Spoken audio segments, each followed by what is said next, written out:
Welcome to Hopeful Moments 1. Today, we're going to hear a story about the decision to leave a company after being treated unfairly and seeking a better opportunity. This story will make you reconsider the times you've been overlooked in your job. It also emphasizes the importance of fighting for your personal rights and the impact of individual actions in changing the work environment.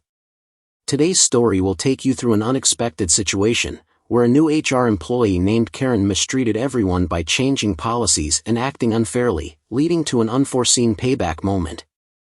And you won't believe what happens next. Get ready for a highly satisfying doing it your way moment. If you find this story interesting and full of valuable lessons, don't forget to like, share, and subscribe for more meaningful insights.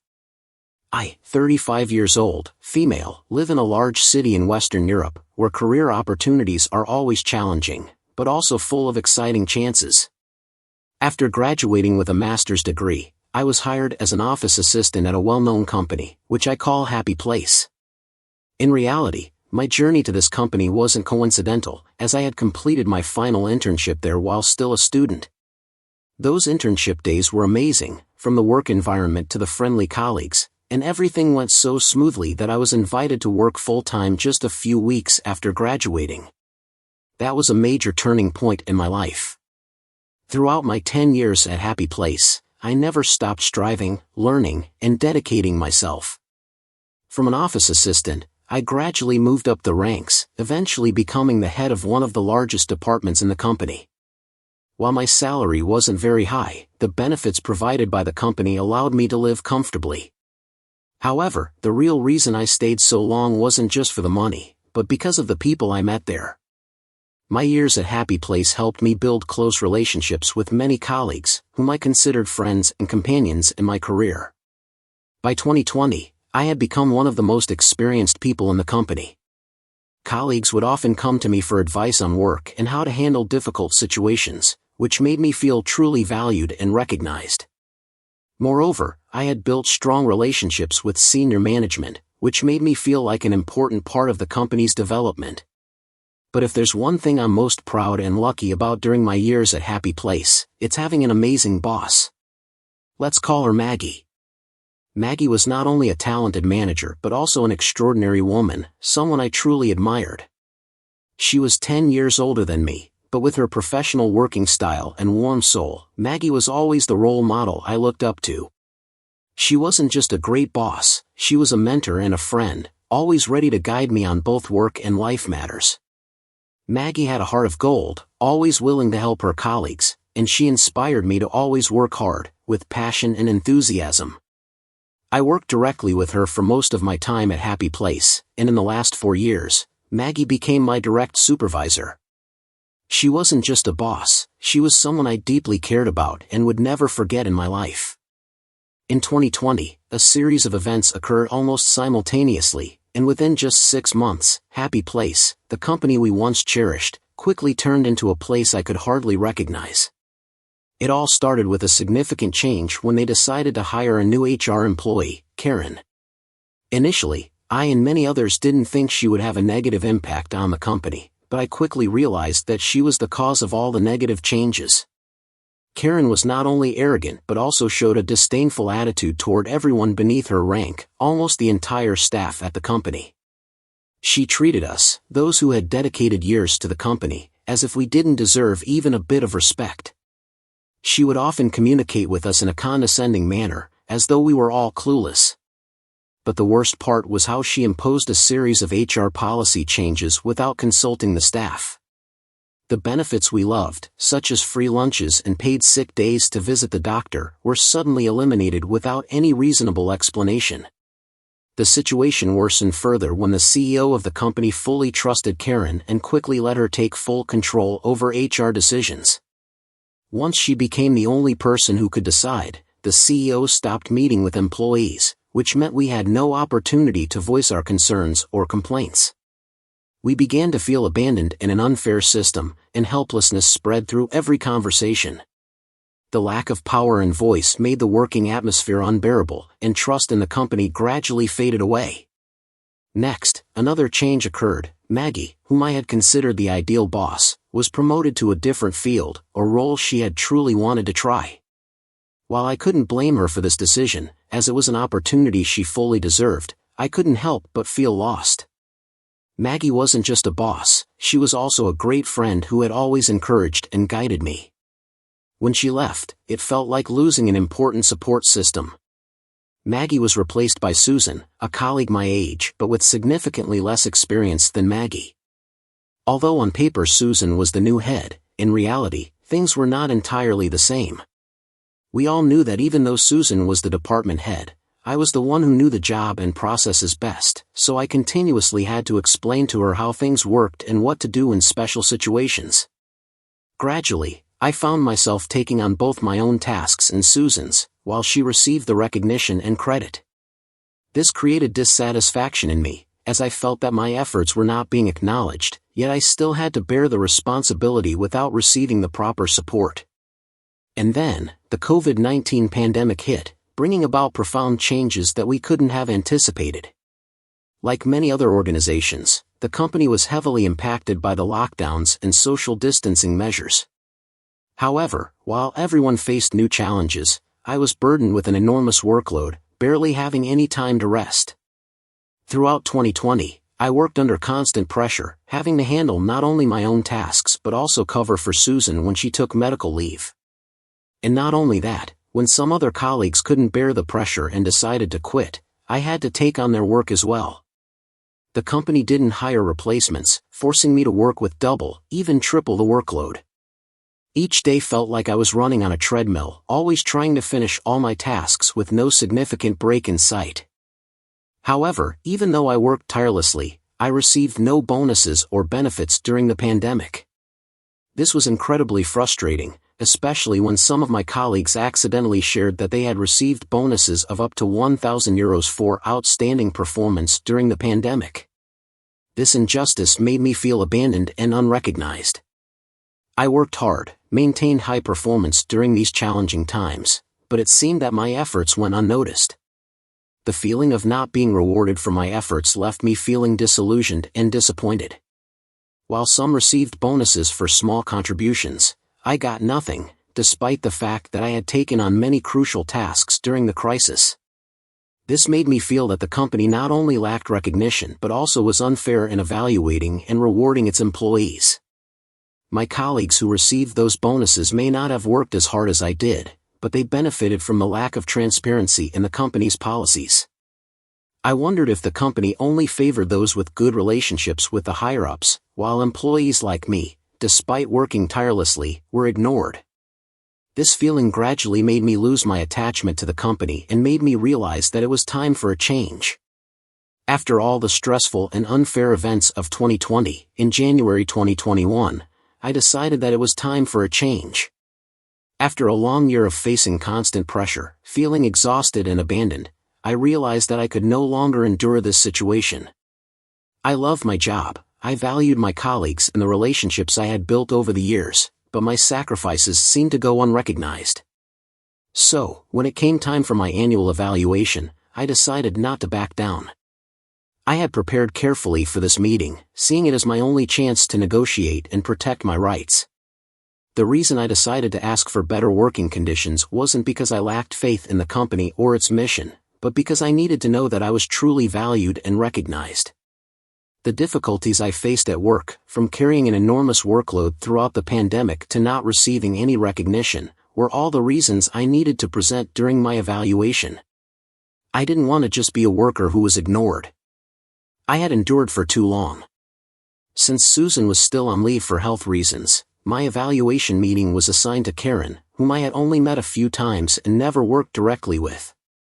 This left me feeling a bit confused, but I didn't let it affect my determination.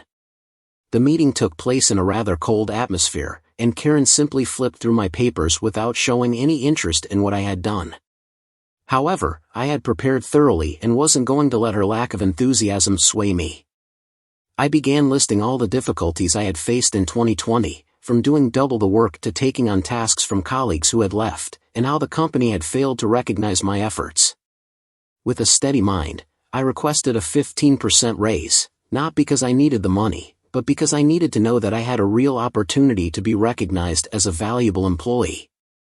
This raise wasn't something I expected to change my life, but it was a clear indication that the company acknowledged my contributions. I was willing to accept a 10% raise, but what was most important to me was knowing that the management saw me not just as a hardworking person who wasn't rewarded, but as a truly valuable employee, someone deserving of further opportunities for growth and advancement. I wanted to see that my efforts weren't in vain, and that the company truly appreciated what I had contributed. I wanted a clear sign that I was an important part of the organization, not just a small cog in the machine that keeps turning endlessly. And while I knew this request might not be easily accepted, I at least wanted to try to demand recognition, not just from those around me, but also from myself. After presenting a convincing case and explaining clearly the work I had been doing, it was time for me to ask the most difficult question that I thought could change everything. I was mentally prepared for this confrontation, but I couldn't have been ready for the answer that Karen would give. She looked at me with a cold smile, as if satisfying some power game. "OP, I appreciate everything you've done for the company, and we value you as an employee.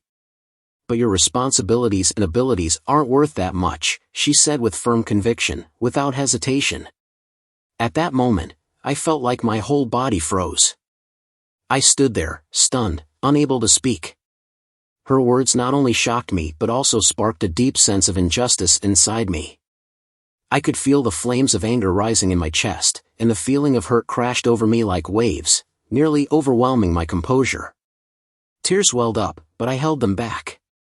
I didn't want Karen to see me as weak. I didn't want her to win this battle. I took a deep breath, tried to regain my composure, and said, "Thank you for your opinion, Karen. But I can't continue working under these circumstances. It's not worth it." Karen gave me a look full of disdain and replied in an uninterested tone, "Well, you can quit, but I'll regret seeing you go." Her words struck me like a knife, cutting through my mind. I didn't say anything else, just smiled faintly and nodded. And so, I left. But you see, there were two things Karen didn't know. First, as I mentioned, I was a highly valuable employee with over 10 years of experience in the industry. Reputation in our field is not something to be taken lightly, and I had built a solid career. Over the past 2 years, I had received countless job offers from competitors, but I had refused them all because I loved my job at Happy Place and felt attached to my colleagues there. However, after the awful events of 2020, I began to reconsider. I started attending interviews, exploring new opportunities. Just before my meeting with Karen, I had an interview at Cool Company, and they made me an enticing offer, a 60% salary increase to do the same work I had been doing at Happy Place. The second thing Karen didn't know was that at that point, I had over 2 months of paid leave, since I had hardly taken any time off during 2020. Before the evaluation meeting, I confirmed my leave entitlement with the HR department, not Karen. They confirmed in writing that I could use these days off whenever I wanted. With all this in hand, I decided to take action. I did exactly what Karen told me to do. I quit. I gave 2 months' notice and took my 2 months of paid leave. That meant I came to the office only for 1 day, to clean out my office and say my goodbyes, then I left for good. Nevertheless, I can't help but feel a bit guilty. I know my decision put my colleagues in a difficult situation, as they had to take on my work for a long time. But they all understood and supported me. Many of them said they would have done the same if they were in my position. They understood that this was not a decision I wanted to make, but I had no other choice. With 2 months of paid leave in hand, I began my new job at Cool Company. I felt relieved and proud of my decision. Since then, I've been working there and feel like I've had a fresh start, where I am treated fairly and recognized for what I contribute. I still keep in touch with a few friends from Happy Place, and they often update me on what's happening there. It seems that my resignation was the push many of my colleagues needed to also decide to leave. As I mentioned, things have worsened since Karen took charge. Additionally, my sudden departure caught the attention of the CEO because we had a good relationship. He asked Maggie, who knew the whole story about Karen, about it, and she told him the truth. About me not receiving the COVID bonus, how Karen treated the employees, and her telling me to leave if I wanted. In the end, the CEO opened his eyes and began investigating Karen's actions. He personally interviewed several employees and heard stories about her from different departments. He also looked into the COVID bonus issue and found that she only gave bonuses to her friends from other departments and was very generous with herself. Moreover, since I left, no one has been able to do my job, and Karen being in charge made her accountable for the consequences. After reviewing everything, the CEO decided to terminate Karen's contract. The rumor is that all the employees at Happy Place celebrated this event. Last week, an unexpected situation occurred that made me smile. My boss at Cool Company walked into my office with a serious expression but with a hint of curiosity. "OP, do you know that Jen from HR is retiring soon? We've interviewed some candidates for her replacement, and one of the candidates is Karen. She seems competent, but she's asking for quite a high salary. You've worked with her, right? What do you think of her? Does she deserve to be paid more than the initial offer we made?" With a gentle and cautious look, I noticed the sincerity in my boss's question. But in my mind, a thought popped up, and I knew this was a perfect opportunity to share an important story. I smiled and replied, "Boss, do you have a few minutes?" "Great, let me tell you a story." After listening to my account of Karen, I could sense a change in my boss's attitude. He smiled lightly and said, "Okay, thank you. I think we'll tell her that she's not a good fit for us." "Thanks, OP." As soon as my boss walked out of the office, I couldn't help but feel a bit of joy. The reason I felt this way wasn't for revenge or personal victory, but because I knew my boss had gotten a realistic view of Karen from someone who had actually worked with her. I even felt relieved that I could help the company avoid making a wrong decision. Right after, I sent an email to my friend Lori, who works in HR. Lori and I have known each other for a long time and always trusted each other in work matters. I told her the full story about Karen and asked her to notify me of any developments regarding Karen's application at Cool Company. I knew I had done the right thing, but at the same time, I couldn't help but feel intrigued as I saw how things were progressing. A few hours later, I received an email from Lori. It turned out that she had copied me on her official response to Karen. The email read, "Dear Karen, thank you for your interest in working at Cool Company. After careful consideration, we regret to inform you that, in our opinion, your responsibilities and capabilities are not worth such a high salary." Upon reading this, I couldn't help but laugh. A sense of satisfaction and a bit of pride filled me. This was such a delightful ending, as I knew I had played a significant role in this. While part of it was sweet revenge, I also understood that what I did was for fairness and respect for employees who work seriously and diligently. The next day, I brought a big chocolate chip cookie to Lori's office as a small thank you for her help. She laughed and thanked me, and I felt very happy seeing her smile. Although it was a small gesture, it meant a lot to me, a way to show gratitude and respect to those who helped me in important situations like this. Finally, I want to end this story with a heartfelt message to everyone. I hope you all have a wonderful day and remember not to let people like Karen ruin your self-worth. Life will sometimes bring uncomfortable challenges and people like Karen will appear, but the most important thing is to always stand firm and not let anyone harm your true value.